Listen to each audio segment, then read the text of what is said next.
Alright guys, so today we're going to be trying out some dumb products from Amazon. Full disclaimer, I don't know for sure that these things are dumb. These are just products that I saw on Amazon. My first impression was, that's really dumb. So we're going to try them out and we're going to kind of see if they are as dumb as I expected them to be, or if maybe they do have some real use. First one, it is called the SafetyNailer. It is a device that allows you to hold a nail so that you can hit it and drive it in without smashing your fingers. So, it says on the front, say goodbye to smashed fingers. It seems very simple, very straightforward. I saw this and I literally could not believe that something like this even existed. So you slide your fingers in here into these little bands. Really? This is... Oh wow, this is worse than I thought. Let's just drive a nail like normal. Normally you'd take a nail, you'd hold it, get it started, drive it in. I guess if you can't aim, you might smash your fingers. Let's put this contraption on. I'm assuming, okay, maybe we'll go for this one. So this way, we can hold... Wait a minute. Oh, I had it upside down. I was gonna say that was really weird. Alright. Just put our nail there. Get in there. So now, that's a very, very awkward angle. Like, if you had to put something flat down, you have to kind of twist your hand at a very, it actually, it hurts almost to do it whenever you could just hold it like this and just hit it. It's very, very poor design. Well, ignore the bad design so you can not smash your fingers. This is even worse than I thought. Let's see, can it do bigger nails? Of course it can.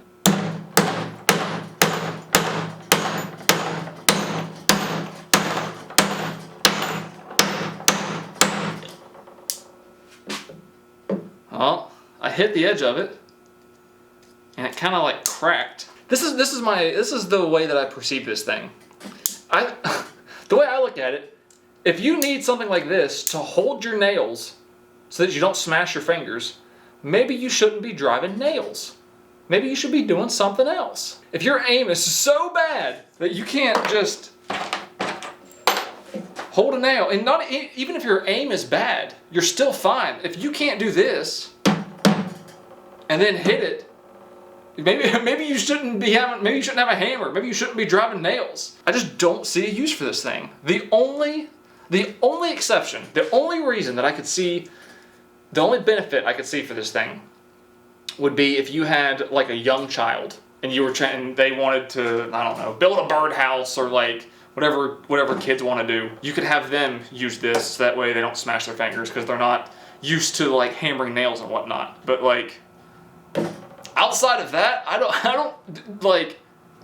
can't think of a good use for this thing. And I especially cannot think of a good use for it whenever things like pliers exist. Hold the nail. There you go. And so everybody, if you have a hammer, you're probably already gonna have a pair of pliers. You have one of these already.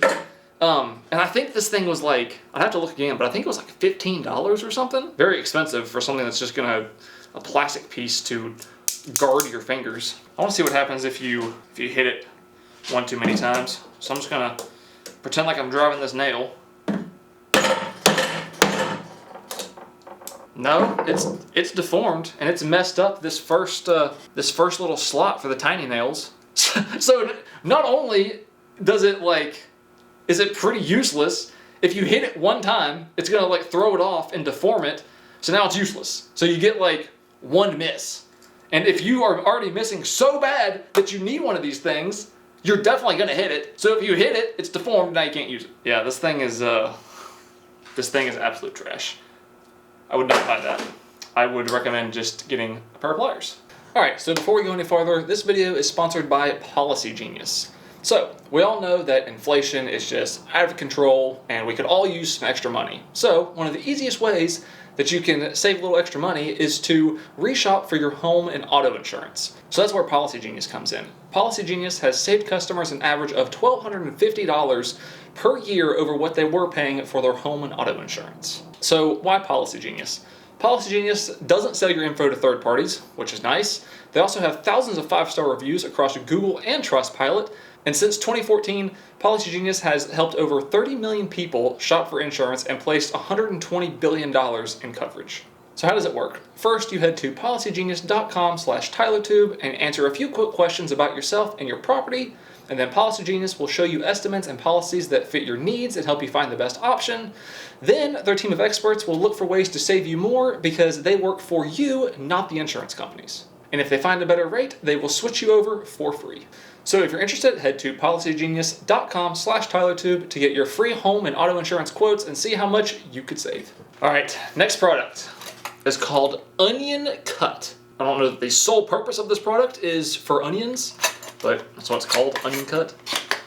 Now, what this thing is, this is a 2-piece system, and the whole purpose of this is to prevent you from cutting yourself. I'm gonna say the exact same thing about this one that I said about the last thing.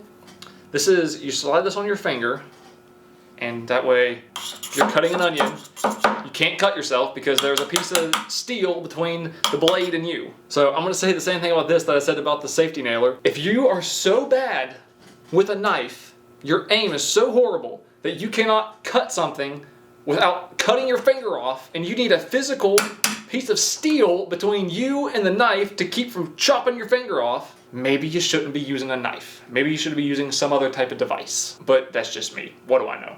I just make YouTube videos. This like Wolverine looking thing that's like, maybe you want to, I don't know, fight crime and then slice up some onions or something. None of this really makes much sense. Let's give it a go. So we got an onion. Cut it the normal way. Slice. Slice. Didn't cut my finger. Still didn't cut my finger. Let's move that stuff off. This table is going to smell great after this. So now we got to slide this on. Oh, this is just like, you gotta curl your fingers back, which I know. I guess you're technically supposed to do that anyway or something. You can't even really curl your middle finger because the guard has to touch the onion to keep you from cutting your finger off. This is the most awkward thing I've ever used in my life. Okay. I feel like you're probably more likely to cut yourself trying to use this thing. This is so uncomfortable. You can't even get a straight cut. I don't understand that. Why would you do that whenever you could just do this? Like, you could just cut it. As long as your knife is sharp, it's not gonna like slide off or anything. I mean, does it work? Yeah, technically. I mean, as long as you have it in the right place, you're not gonna cut yourself, but it makes everything so difficult. Like, why would you even bother? I also brought some potatoes, even though it's the onion cut, but you know, people cut potatoes too. This is the problem, or one of the problems. So, unless maybe if you flip it around, but that's even worse. Because you can see, like, if I'm holding it like this, there's nothing stopping me from cutting the tips of my fingers. If I flip it around, they're not as exposed, but like, it's not really doing much more as long as you just watch where you're cutting. You gotta like slide it down on your fingers so far that you have to hold it with these two fingers. And then you can cut, or you could just do this and just watch what you're doing. Oh, wow. It literally broke from me just sitting it down. I don't know how well you can see it, but literally right there, there's the two tiniest little spot welds that I've ever seen in my life that are holding absolutely nothing. So I guess that just proves my point even further. Don't set the thing down or it might break. So that's trash. And the concept is pretty dumb. Let's move on to the Wolverine slicer or whatever. All right.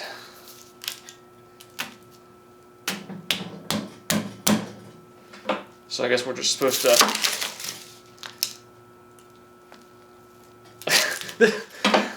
Okay, where's the box at? These onions that are on this box must be like way smaller. Because on the box they show this thing stuck inside of an onion and then slicing it up through the thing. Wait a minute, they have their onion cut in half. Let's cut our onion in half. But to cut it in half, I have to do it the unsafe way. I can't even use my safety device. All right, now we got our onion cut in half.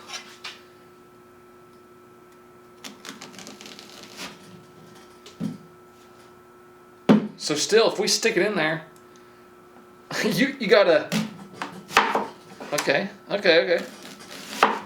We can kinda, you still gotta know what you're doing. I kinda weasel it in there. All right. What we got? Now we got our onion. Oh, that's a lot of hassle. That is a ton of hassle, considering you could just do this. You could just peel this off, and if I wanted to slice my onion, I could just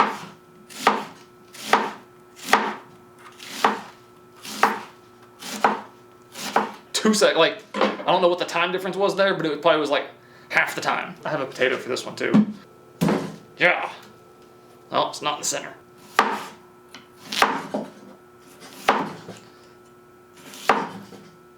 Huh. That's actually not too bad with a potato.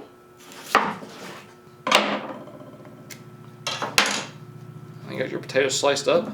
The only problem I do see, say if I was gonna dice this potato, and say I would normally like cut it like this, I would have to then restack it.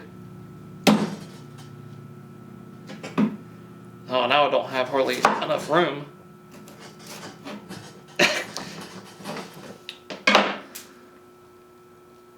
Oh, come on. And then I guess you could have diced up potatoes, kind of. This is one of those things, like, does this technically work? Yes. Does it add, like, an extreme amount of hassle and headache to a very simple job? Yes. I mean, my opinion still remains the same. If you need something like this that you're gonna stab in there, and like, if you need something like this to hold your food down, to keep you from like cutting yourself while you're using a knife, don't use a knife. Use something else. There's a million different other contraptions that you can slice up potatoes, you can dice up onions, you can slice onions. This is just, it's completely unnecessary. I'm sure you guys in the comments will be able to tell me what you could really use this thing for, other than maybe like self-defense or something. I think this thing is trash.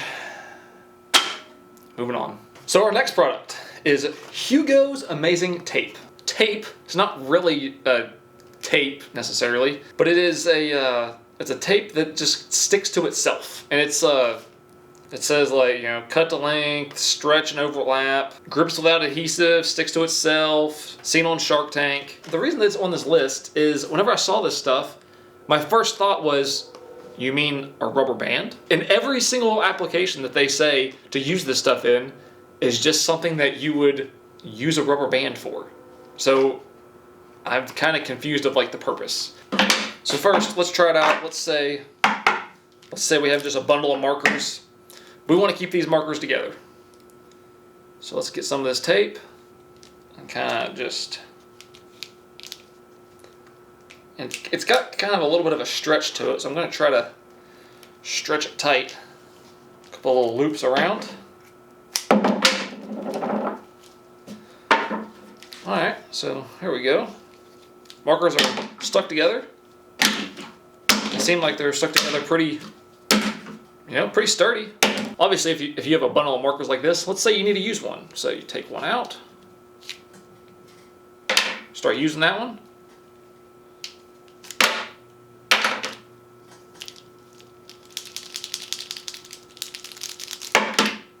They still fall apart, but that's not as bad as I thought. I figured as soon as you take one marker out and you took the tension off, that they would all just fall apart. But all right, so let's try rubber band. Compare it.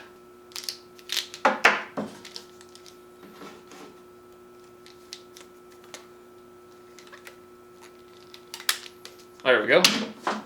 all connected together, not going to fall apart. Say you need one. Oh, pull one out. Oh, that middle one's loose. Oh, I think the rubber band's got a way tighter grip on these things. Also, with the rubber band, if you need one, you can just put it right back in. But the rubber band's just going to stretch back out. I don't think that's going to happen with the tape. It makes the task of tying these things together more difficult too, because you got to get them all in line. Try and get it as tight as possible. You need one. Pull out one from the middle. That's automatically loose. Let's see. Can you put these? Okay, you can put that one back. Can you put this one back? Okay, you can put it back. You can't get these ones on the outside though. If you're gonna bundle markers together with this stuff, make sure they're all this exact same marker. Whereas with the rubber band, you could easily pull these ones off the outside, but not with this. This is another one of those things just like these other products. Is it working? Yes, it's working technically. Is it easier than a rubber band? No. I still think a rubber band would be better, but it does technically work. I have like these blank credit card things. Try something like this. Okay. So it keeps them together. Can you slide one out if you need to? Ugh. Let's just try to get one out of the middle. Alright. And I assume you can slide it back in.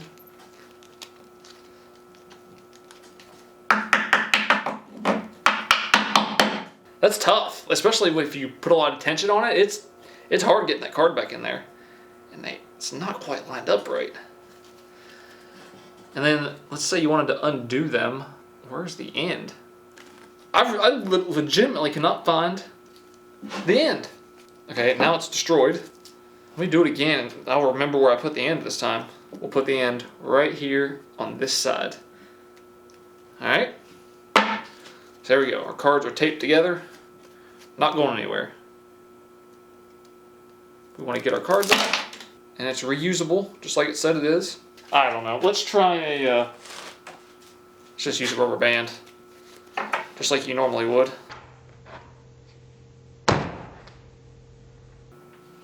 Wow. Cheap rubber bands, huh? So let's say you needed a card. This is just as hard to get out as it was with the tape. Okay. Maybe there's not that much of a difference between this stuff and tape. It's more difficult to use, that's for sure. But as far as like holding stuff together, it seems to do about the same thing. Although, like if you need to put the card back in there, that's way easier. One thing that they showed in like the infomercial or the commercial or whatever that was kind of weird was they had a half-used bag of flour, and they showed that you could like keep it shut with this. So we have half a bag of flour, which doesn't really need to be held together, and you could just take a rubber band. There you go, you're done. We'll go ahead and we'll entertain this idea. Oh wow, I'm already seeing problems. Okay. You know, I'm not gonna say this is better than a rubber band, but it does have that stretch factor that you can really kind of compress something with. And you can kind of pick how tight you want it to be. Whereas with the rubber band, it's just kind of as tight as the rubber band gets. Now if you need some flour, just take it off and there you go. Maybe this stuff isn't as useless as I thought. Let's put it on the crane scale. Let's see how strong it is. All right, we got 2 layers of tape on the blocks. See how much they hold.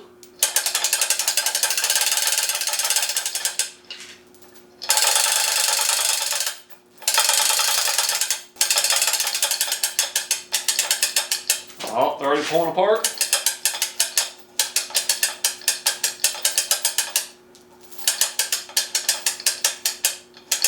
Oh, this is gonna be way less than I thought.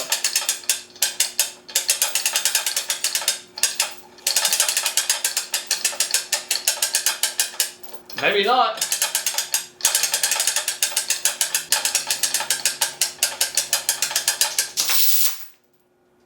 Okay, it's not bad. It wasn't bad at all. 36 pounds?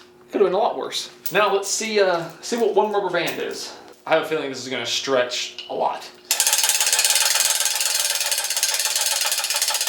Oh, here we go. Maybe not.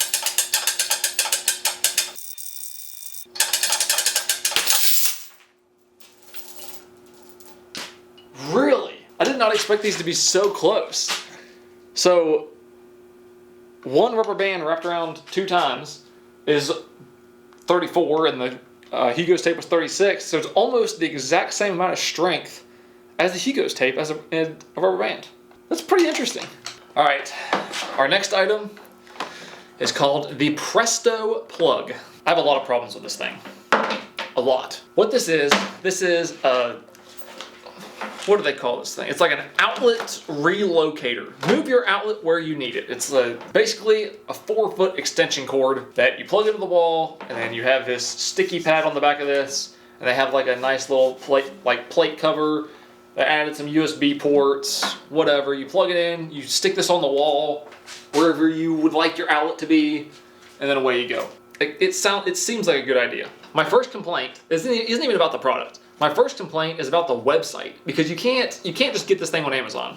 You have to get it from the Presto Plug website. And this website literally looks like it was made in the mid 1970s. Like they just made it in the 1970s, and then that's it. Never touched it. They've never done an update in their entire lives. They just left the website exactly the way it is. Never touched it. And whenever you go to check out, I bought a 2-pack.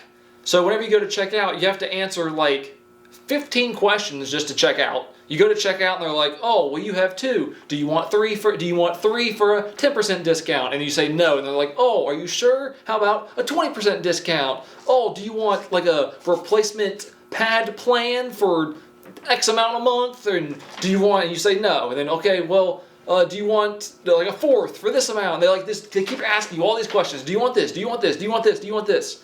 Like, at that point, no, I don't even really want your product. It was so irritating. And then the website was like I said, like it was something out of the 1970s. It was ridiculous. They don't even have free shipping. So both of these come out to 46 something. So you're talking $23 for a 4-foot extension cord, essentially. That's a problem, because you can literally go on Amazon and get an extension cord way longer than 4 feet, a power strip that's gonna have more outlets. It'll have USB ports. These USB ports are just regular. These aren't like fast charging, so you can get a power strip that has fast charging USB ports and more than 2 of them. And then you can get double-sided tape, and you can have a better version of this for, I would say, half the price. And on top of that, if you buy an extension cord and a power strip, the extension cord and the power strip are going to be rated for more than 1,000 watts, because this thing is rated at 1,000 watts max. And then, like, this is how the box came. Like, the package it came in was all like weird and like janky, and the box is all like tore up as if as if they, like, I don't even know what they did with it. The bottom was already opened. Like, it was just weird. I don't know, like, just none of this screams quality. And then on top of that, this thing, whenever you take it out of the box and you smell it, it literally, the inside, it smells like an electrical fire on the inside. Like as if it's already been on fire or something. The first thing that we're gonna test, this does say 3M. I don't know if this is genuine 3M adhesive or not. I'm gonna say it's probably not. One of the claims, I'm not seeing it on the package here, but I think on the website, one of the claims that they made was that you can stick this somewhere and then you can take it off without damaging your paint. So we're gonna stick it to the wall, put a phone on it, because it also has this little like phone shelf. So we're gonna put it on the wall, put a phone on it, see if it holds up for at least 24 hours, and then peel it off and see if it'll mess up the paint. All right, I know the lighting's bad. We're just gonna stick it right here on this wall, right next to my Christmas tree that I just haven't had time to take back up to the attic yet. This 3M pad does not feel very genuine. All right. Stick it right there. Put a cell phone right there on top of it. Come back in the morning and I will let you know if it held. Well, as you can see, it's been 24 hours. It's still on the wall. So let's see if we can take this thing off the wall without damaging the wall.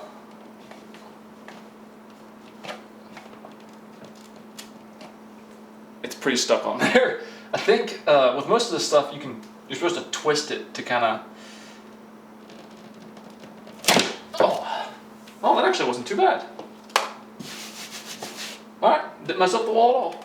All right, so obviously the adhesive part of this thing works. I guess the 3M is genuine. I was kind of concerned that it may be like some cheap knockoff 3M. So, like I said, when I took this thing out of the package, it's like it already smells like an electrical fire. So I want to put, it's rated for 1,000 watts. I'm gonna put this heat gun on it, and this is rated, I want to put it on the low setting, which is, I think it's going to be about 600 watts. And we're going to leave it for maybe an hour or so and just see if this thing gets hot, see if it can handle it. So I've got a watt meter here so that you can see it. Plug that in. Excuse me.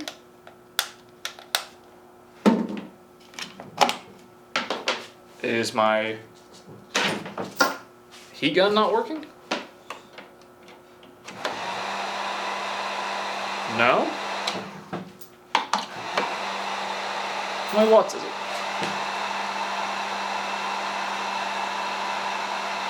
600 watts, give or take. Does this not work? Let me get my multimeter. See if we can get any readings out of here. Are we getting 13 volts? Last time I checked, we're supposed to get 120. Yeah, that's not right. Does the USB work, at least? Yeah, it's charging my phone. So the USB works, but the outlet doesn't work. Did they send me a defective outlet? I mean, like I said, it does smell bad. Good thing I have two. See about this one. All right, we're gonna get 120. Okay, this one has 120 volts. I think this one is literally defective. They both smell like an electrical fire. So that's great. That makes the product look so much better that I had to go through all that trouble, and then one of the two that they sent me is bad. I guess we'll plug this one in. All right.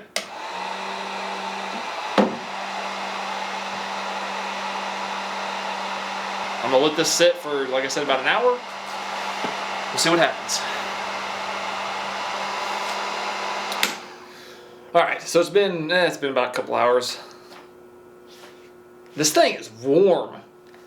It's not. I don't feel like it's like dangerously hot or anything. I don't think it's at risk of catching on fire. The like burnt electronic smell is definitely a little bit stronger. It's not like crazy hot. It's maybe like 80 degrees, 90 maybe. Like I said before, it's only rated for 1,000 watts. This thing on high will pull, I think, 1,100.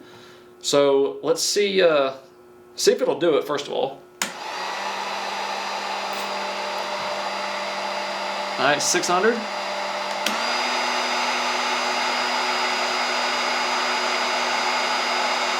right, almost 1,200 watts. Let's see what happens. We're gonna do the same thing, leave it maybe like an hour or so. And we'll see if it gets real hot.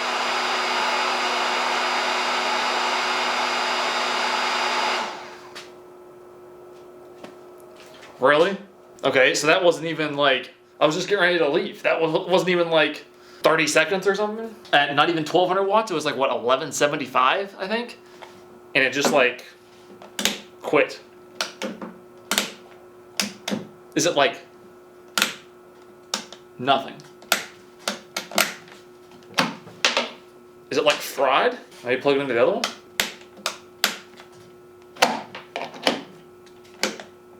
Nothing. Are you kidding me? 12 volts, just like the other one. I wonder if somebody overloaded the first one and maybe like sent it back as a return or something, and then somehow I ended up with it. Like there's no reset button, there's no like overload reset. Let's crack this thing open and see what the insides look like. All right, let's see if we can just crack into this thing. I'm curious if there's gonna be like a, maybe a reset inside of it, which really wouldn't make sense. I can't imagine if you go over the wattage and you're just like stuck in the water. Really? Is that how you want to play? All right. All right. Makes sense to me. Okay, so there's a circuit board. That literally seems to be it. Just a circuit board. No reset button, nothing. That's crazy. Literally nothing. I thought maybe there'd be a reset button or something. Oh, this thing just keeps getting worse and worse. I know it says on the tag it's only rated for 1,000 watts, and probably 99% of people aren't gonna plug anything into this thing that's over 1,000 watts. The fact that if you do plug something in that's over 1,000 is just, it's fried and it's just gone. There's nothing you can do about it. At least have like some type of like reset or something. I think a hairdryer is gonna be over 1,000 watts. So if you were to like use this in a bathroom or something, right there, every time you go to use it, you just fried your $23 extension cord that you just bought. So this thing is, like